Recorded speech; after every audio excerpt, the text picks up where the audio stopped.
बाद मिलना जुलना नहीं करते। यहाँ कोई बैकडोर नहीं, एक ही द्वार है। नारायण शाकाहारी परमात्मा का एक ही द्वार है। उस द्वार से आओगे, सत्य के साथ में आसन ग्रहण करोगे, एक एक शब्द श्रवण करोगे और दर्शन का लाभ पाओगे। और कहीं सेवा मिलेगी, सेवा ही तो महान बनाती है। तन मन धन खर्च कर आप लोग यहाँ तक पहुँचे हैं, तो ये सब सत्य धर्म की सेवा में जा रहा है। इसी से तो होता है पुण्य की जड़ पाताल। हरि एक एक शब्द को सुनो, जो जिसका कर्तव्य बनता है, दायित्व बनता है, उसे निभाना चाहिए। मूक बनकर देखना नहीं चाहिए। देखते रहोगे तो आप अपनी ड्यूटी में फेल हो जाओगे। फिर ये लवाजमा पहनने की आवश्यकता नहीं रह जाती है। जिन हस्तियों का नाम आता है, राजा हरिश्चंद्र जी का नाम आता है, सुना होगा, सत्यवादी राजा।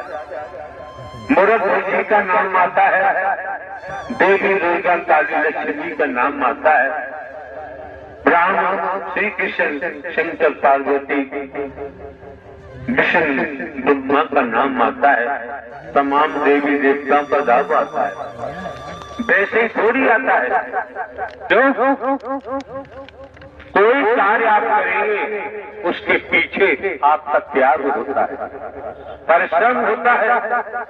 त्याग करोगे, परिश्रम करोगे और सकारात्मक विचार कर्म है तो परिणाम सकारात्मक जरूर आएगा।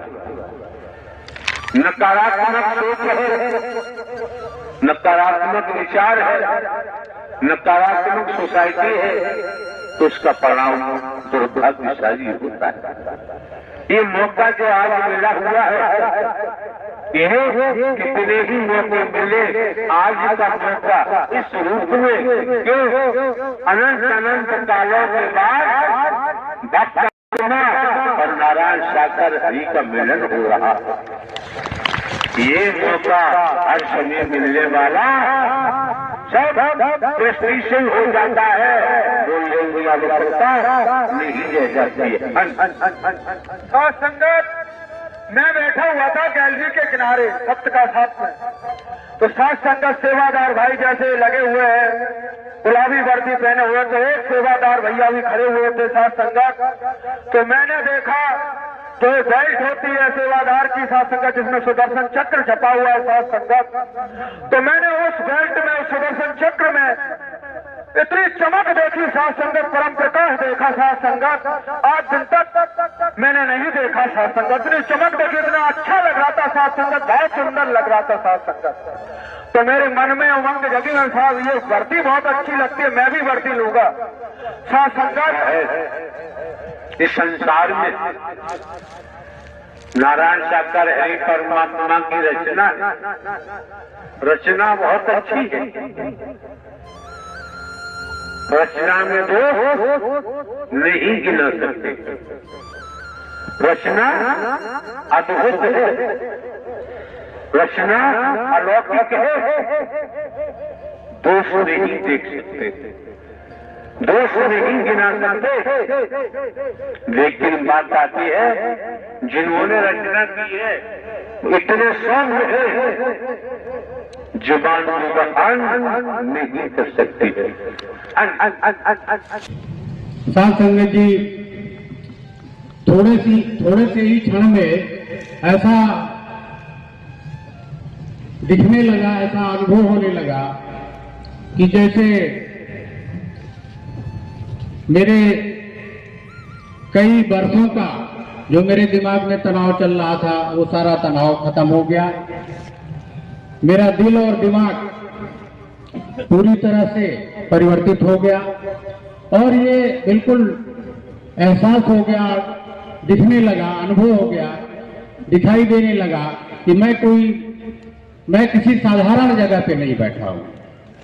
मैं बहुत समझने की बात है।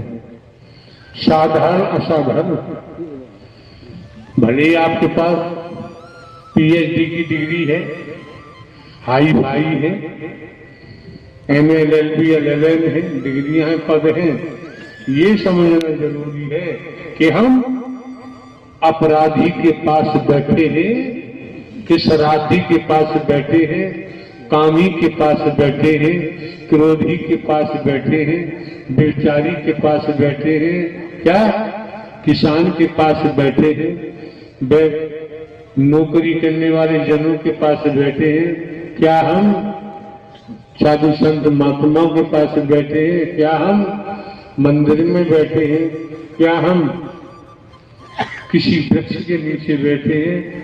वृक्ष में कांटे का भी आता है, आंवला का भी आता है, आम का भी आता है, ये जानना बहुत जरूरी है। क्यों?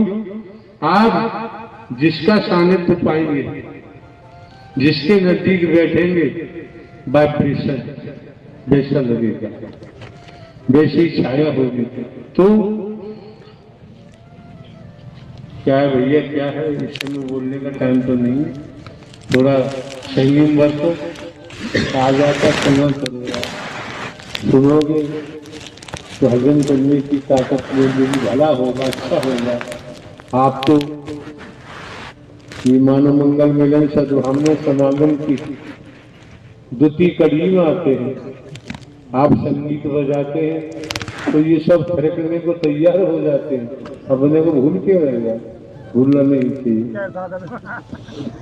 अगर मन लगा के बैठे तो बाथरूम ही नहीं जाओगे पूरे समय से, और कोई हरकत भी नहीं होगी। और